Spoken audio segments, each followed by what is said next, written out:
Are you ready to take a dump? Are you ready to have a dump? Are you ready to dump? I am ready to dump. I remember everyone said that would be too gross of a title for a show. Who do you mean everyone? You, our producer. But look at us now. We are the #1 dump titled podcast on iTunes and iHeartRadio. How about that? Secret dump. Number who knows. We're going in. This is fun. Well, we just felt bad too because we couldn't play them all. There's just not enough time. But here we go. Now we eventually maybe will catch up. Speaking of catching up, Natasha and I have been engaged to be married. We've been engaged on a project that we've never told you about. When she got pregnant, Natasha was, we were like, oh, you're going to be lying around a lot. We'll be sitting around a lot. We should embark on a project where we watch every Best Picture winner in order. And we thought that it would be done by the time the child came. The child is now 2.5 years old. And we caught up last night. We finally watched Green Book. Green Book was our grand finale. We finally watched Green Book. I got to tell you, Green Book took a lot of shit. And it was a bad movie. No, but it was bad in the way that makes you want to keep watching it. And the sound, I would listen to the soundtrack today. It's amazing. And the story's cool. Green Book was such a bad movie, but it's very corny, like very overwrought. I can't believe more people didn't talk about this. And I think it's because it was like totally racially as racially tone deaf for the times we're in as it could possibly be, like just not the movie about fighting racism that we need was the constantly heard refrain. And that was right. It was like driving Miss Daisy if with a heavy hand. But totally, there was a scene in this movie where the white guy forces the black guy to try fried chicken. And the white guy's a racist Italian, but he loves fried chicken. And the black guy, Dr. Shirley, has never had fried chicken. It is the most, and he's like a musician prince. He's like a prince. It's the single craziest scene in, I think, cinematic history. I've never seen anything like it. It was so offensive. Dr. Shirley was pretending he'd never eaten chicken. He said, I've never had it. And then the guy driving the fucking Goomba in the front seat is like, you gotta try the chicken, try it, come on man. And then the dude grabs the chicken, and the way that Mahershala Ali looks at the chicken, it's not that he's never had fried chicken, he's never seen or heard of chicken.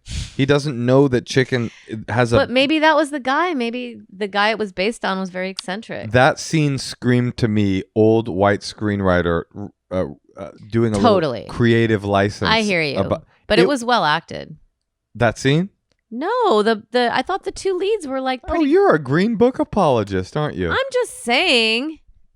Anyway, I had the time of my life watching it, and it is a bad movie. It definitely gives. It's a giver. It was making me laugh. It was it's so over the top. Big time comedy. I love a movie that's a huge comedy but thinks it's a drama. Right. Nothing better. What I hate is when a movie is bad and just bad. But I hate when a movie's boring. Boring is bad. Like when it's like a movie with 19 men in it and there's like there's a war. Yeah, war movies are terrible. Everybody thinks so. War movies are great, honey. I don't think so. That's not bad. That's just you don't like them. I think that a lot of people would agree with me. War movies are great. Laura, do you like war movies? That's our producer. No. Nodding. She's like, saying no. Fuck no. She didn't say fuck no. She looked at me like, said no. What is a war movie? And no. What is a war movie? Laura, have you heard of war movies? No, I'm saying just saying like, that's not a normal thing. Saving Private Ryan, Platoon, Full Metal Jacket. Shall I go on? I'm just saying those maybe are the better ones, but that is what defines a boring movie to me. Now. I mean, there's so many good war movies. There's so many good ones. I mean, The Great Escape, Dances with Wolves is kind of a war movie. Sounds like you like war movies. I love a war movie. That's why we don't. I love war. I'm a war pig. I am a little sensitive. Like, I don't feel like I need to see a man's leg get blown off ever again. Like, Well, I've seen it in so many movies. well, it took us 2.5 years. To finish our project, Well, we Natasha, saw every well, you should say except what- I won't see Patton We have one we haven't seen, and we skipped because it somehow, sounds boring and like a war movie. It's Patton, and I can't find. If any listener would like to come over to my house and violate COVID-19 social distancing, I will watch Patton with you. No one will watch this with him. Well, it's a 3.5 He's always hour like, "You want to movie. come over for a social distance movie?" People are like, "Yeah, sure." And Moshe's like, I was thinking Patton." People are like, "Oh, I actually can't tonight." I have plans. By the way, just so you know, we have a setup in our house where we're able to watch movies with people, and they're like sitting in the backyard, and we're sitting in the house, but everybody can watch it. It's kind of cool. Anyway, yeah, I love a war movie. They're great. I just rewatched Saving Private Ryan. It's fantastic.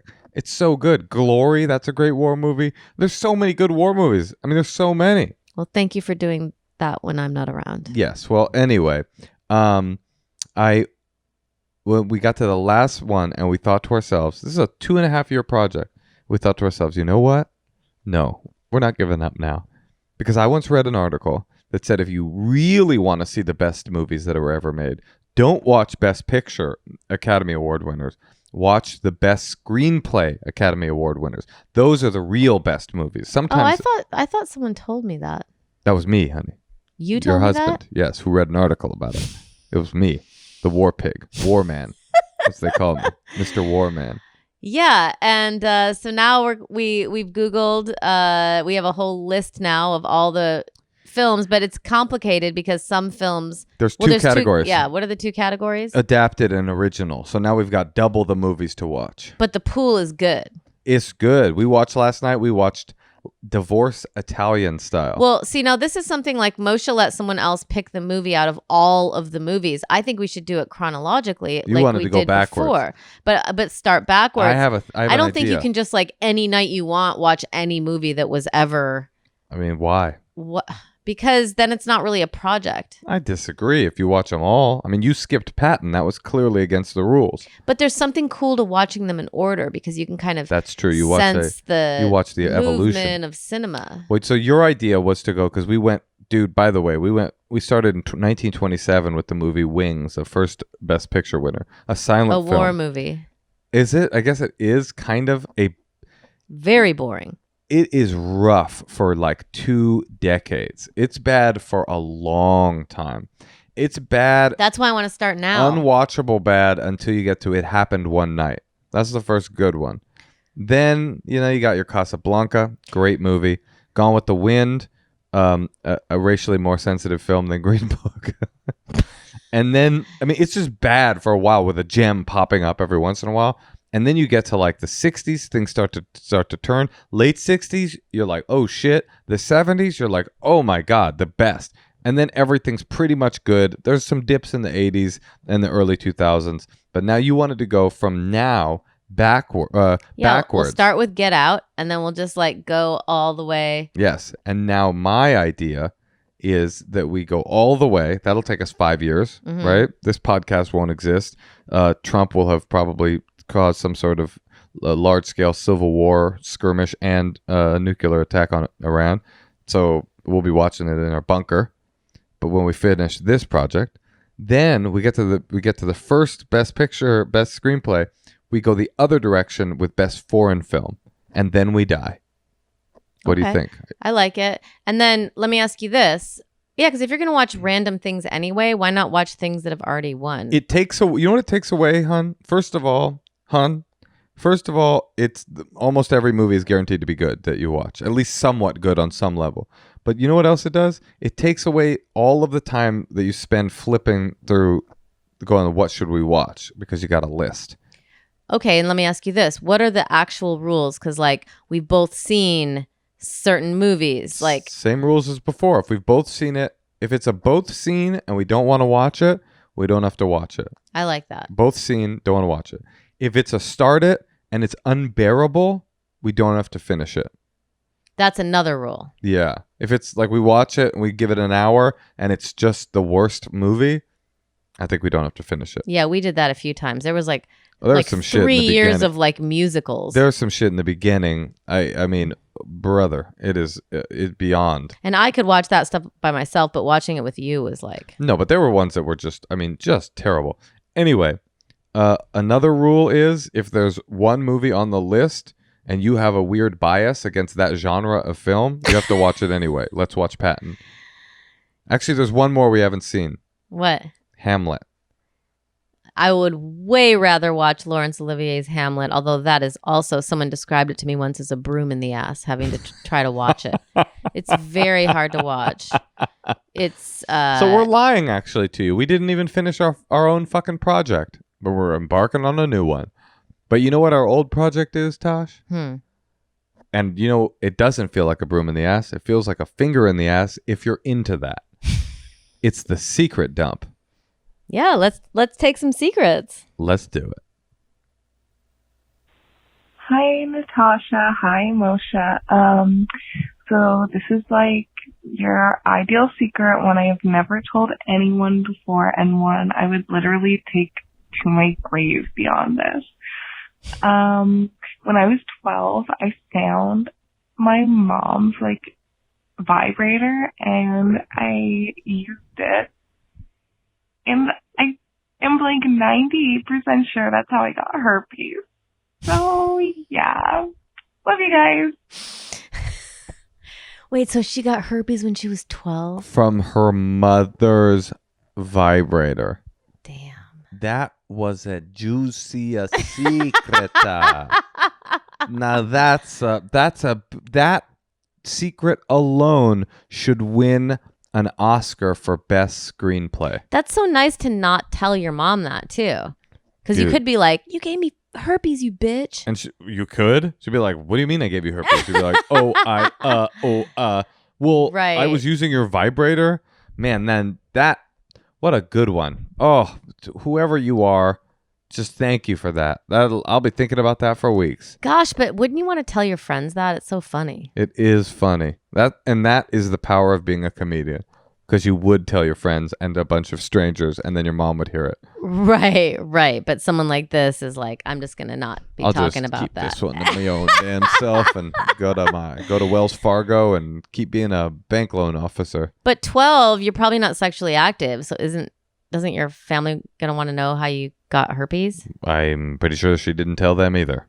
What do you do if you're 12 with herpes? Walk it off. What is that? Just like I've never had it You've before. Never had a herpes? No, I mean, is it like itches? Why are you asking me like I know? It seems I'm trying to find out if Are you had fucking it. kidding me? I don't have herpes. I never jerked off with my mom's vibrator. I haven't done the classic thing that gives you herpes. The classic I'm just risk saying, behavior is masturbating with your mother's vibrator, and I've never done that. Getting an STD as a 7th grader seems like a big deal. I'm like, what would you do? I think you just walk it off, really. I mean, I don't think herpes is... Oh, it's the one that's not curable, so I don't think there's... I think they have medication for it, but you don't need to take the medication for it, especially if you're not sexually active. Actually, to be honest, 12, the best time to get herpes. You know, because you're not worried about it. You're not hooking up with anybody. That's true. There you go. Well, congratulations on your early herpes. Everybody's got herpes. I think it's not a big deal. But although one time I was hooking up with someone. Oh, I shouldn't tell this story. Anyway, I don't want to come off as insensitive, but because I really don't think herpes is a big deal. And I think like basically everybody has it. I probably do have it and don't even know it, but I've never had an outbreak. But I was hooking up with this person, and she told me after we hooked up, she's like, I need to let you know that I have herpes after we hooked up. We hadn't had full sex. And at the time I was like really on some like paranoid hypochondria shit. And I couldn't stop thinking about it. And I just decided I couldn't do it, you know? So I called her and I was like, hey, you know, I had a good time with you the other night, but I just was calling to let you know that I really hope that to those listeners that have herpes or any, I don't think it's gross. I don't think it's a big deal. But at the time, this is where I was at. I was like, I just think I can't. I think you and I don't think we should see each other anymore. And she's like, just please tell me that the reason you're breaking up with me isn't because I have herpes, because the guy that I was dating before just did the very same thing. And I was like, what? Herpes? Herpes? No. It's not the herpes at all. I mean, I love the herpes. I think that's actually an amazing thing. It's something totally different. I'm in a situation like I just started. Like I had called planning on being like I'm just paranoid. I'm just a hypochondriac. It's like not a big deal, and being honest. But she got so upset and was like, just please tell me it's not because of that I was just like, no, it's something totally different. I've got emotional issue. I'm actually really fucked up emotionally. That's what it's about primarily. But anyway. Well, should we take another secret? Okay. I can always tell when you like one of my stories. Hey, Moshe and Natasha. I have a secret for you. I recently had dick hole surgery, and I couldn't have an orgasm for a week, and I was probably about 5 or 6 days into that process, and I got high, and I watched the film Suicide Squad, and Margot Robbie's character was very attractive to me, and I got an erection for the first time after the surgery. My dick was in between my legs, and I just rubbed my knees together for a second, and I had an orgasm in my underwear. And I got up, grabbed some fresh underwear out of my bedroom, and pretended like nothing happened. So normally that wouldn't be a huge thing, but I just walked in the house today, and my partner decided that she wanted to get high and watch the film Birds of Prey. So I am feeling kind of worried about that, but hopefully I could put my shame aside and get through it without having another orgasm. Love the podcast. Bye. Well, that one's with Scarlett Johansson. Is that? No, that's also Margot Robbie. It's her. Oh. So same person that he had the knee bust. Wait, I'm confused though by the. What were you gonna say? Well, I just can't believe that's how horny men are. Like men are just sitting around watching TV. It's not though. Their knees knock together and they just come. I've never heard of anything like that in my life. I always feel like people like that haven't had enough sex in their life. Like, well, he also said that he couldn't have sex for a while. That was what was confusing. Was he making a medical emergency occur in his dick hole by doing that? And is it still happening that he still can he never have an orgasm again? Like what? I just feel What's like dick hole surgery? Oh, well, that's very simple. That I have had. I've never had herpes, but I have no idea. Oh, okay. Why would you get dick hole surgery? Wait, if you're listening, can you call back and tell us more about dick hole surgery? Because I'm fascinated. We could Google it. It's okay. You don't have to call. I will not be Googling it.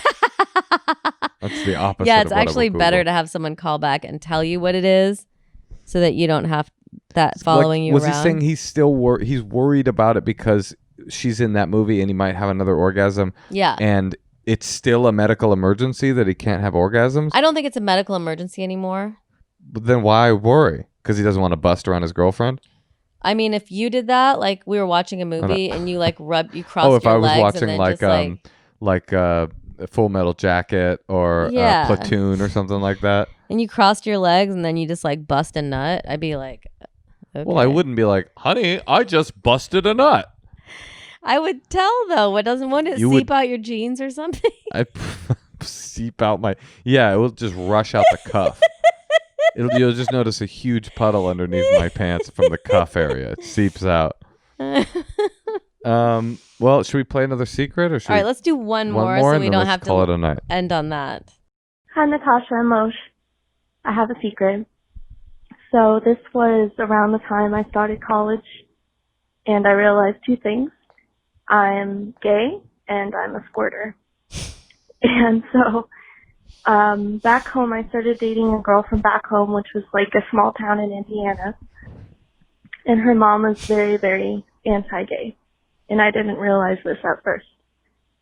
And like so much so anti-gay, she had sent my girlfriend to one of Mike Pence's camps, like Bible, straight to gay or gay to straight camps, right? So we had to sneak around a lot, obviously. And, you know, being a newly discovered squirter, she used to like to have me squirt on her mom's stuff, like as revenge, I guess. So, for instance, it started small, like, you know, we started fooling around and had sex on a bed that I later realized was her mom's bed. And she just like wanted me to squirt all over it, and then kind of like escalated where her mom would be home and she would want to fool around like behind her back and have me like squirt on things like her office chair, or like honestly one time her car, like she wanted to fuck me up against the car and like squirt on her mom's car. And I've never told anybody this. No, the squirting isn't a secret, but squirting on my ex-girlfriend's mom's stuff is everywhere. We did it everywhere. And things got weird when she like wanted me to start squirting on her mom's clothes and stuff, and then, you know, we drifted apart as newly gay people discovered squirting in college do. And that's it. That's my secret. Another juicy secret. So I'm not a squirter. This is a good dump. This is really good. I'm not a squirter. So what happens exactly? Like, you can direct it? Is it like you can just... Yeah, I think it makes sense. Like, could I squirt on this pillow? If you angled like, your so body we'd be correctly. having sex, and then when I'm ready, I'm like, okay, move, I'm going to squirt. You would like move your pussy towards it. Almost as if I peed on it? Or can you get, like, peeing, I can't squirt up to a pillow. It's like kind of a thing. Squirting, it comes out. How do you know? Have you ever tried peeing up to a pillow? No, but if I tried to pee on a pillow that was like next to me. But if you scooted right next to the pillow, then you can probably... I feel like it would just drip down my... Oh, it would, what did you call it? Seep out. It would seep out. I mean, yeah, I think squirting can be dramatic. I've seen dramatic that sounds squirtation. Fun. Dude, can you imagine? You know what doesn't sound fun though? Coming out to your parents. Yeah. You go, Mom, Dad, I need to let you know I've had some realizations about who I am, and I'm a gay squirter. What if you did it like that just to fuck with your parents? You're like, I'm gay. They're like, that's okay, honey. We love you anyway. Wait. No, there's more. I'm a hardcore squirter as well. See, I always thought that wasn't a thing. Squirting? Yeah. Oh, like, it's I a thought thing. it was like, you know, a... No, it's a thing. An old wives' tale or whatever? Yeah. No, that's definitely a thing. I've seen it. I've touched it. I've swam in it. Did you like it? It's nothing you can conceal, right? Like, people have to be like, hardcore. Listen, I do this. It's hardcore. I'm sure it's considered hot, right? Yeah, it depends on your sensibilities. It's intense. There's a lot of it. Oh, Do you know that every lover I ever had until you was a squirter? Also, can that group of people give themselves a better name than squirters? I don't know. What would you suggest? I don't know. Gushers? Juicy fruit? I don't know. Like, they should just be called like just like a name. What do you mean? The Kendalls. Or the like Kendalls? I don't know. The Jebediah Society. So, that would be cool. The Waterworks. How about the Jebediah Society? I like that. I'm a squirter. I mean, I don't know. I liked it. No, I like it too. I mean, I'm just saying. It's unfortunately titled. Tosh, I have something I needed to tell you. Yeah? Well, two things. First of all, I'm a straight squirter. Wait, so all men are squirters too. Can we say that? No, it's different. Are there male squirters? We're busters. Or they're just women squirters? Well, there are just women squirters, but I have seen some porn of some guys that come pretty close. Large loads, if you know what I mean. And so what are the search words? Large load porn? I guess you could look that up. Fat, big loads, something like that. And that is the men will sometimes almost squirt there. It's not that they almost squirt, it's just that they come, but it's like not human looking. But the idea of a squirter is a woman who can come across the floor or come across the room like a man. It's just different. Okay. It's just different. Now the big debate in the squirt community. Honestly, I'm not now, making a joke. Now, is it the squirter community or the squirt the community? big debate in the Jebediah Society. Much better. And this is a big debate. Is squirt juice pee? And there's a lot. Oh, ew. A lot of people say no, absolutely not. And a lot of people and scientists all say, you have to do yeah, is taste it or like touch it, right? You drink piss? Ew, Natasha, you drink piss? I'm saying. What? You drink pee? Wait, they think it's pee? There is a big debate in the JS Society. Really? About whether or not squirt is urine or not. Why is there a debate? A woman would know. What do they say? The women who do it. I would say anecdotally, most women who are squirters do not like the idea of saying that it's pee. But I have read articles that say it's like indistinguishable from urine. I don't know the answer. Write us. Tell us your thoughts. Right. Like, does it smell like hot piss? Does it smell like hot piss? I don't know. Or is it like, sex juice? What is it? Like, what? It doesn't even make sense that it's sex juice. What is it? I think it's one of those all mysteries. of a sudden, you're like, yeah, I'm a squirter. I realized I was a squirter. It's just like you just have to piss after you have sex. No, it's pretty crazy. I mean, it's like a fountain. Ooh, could I see it on like porn? Definitely. Oh God, I have to start searching piss porn. What do you? No, not piss porn. Squirter. Squirter porn. Yeah, Jebediah Society porn. And just like I'll be able to see, like, so they would probably only hire women who could do this. Yeah, either that or they get a super soaker and they cheat it. I just never even thought it was real. It's real, honey. It's real, and I'm going to show you tonight. All right, well, we better go. Okay, well, the other thing I was going to say, I'm a straight squirter, and I love you. I love you too.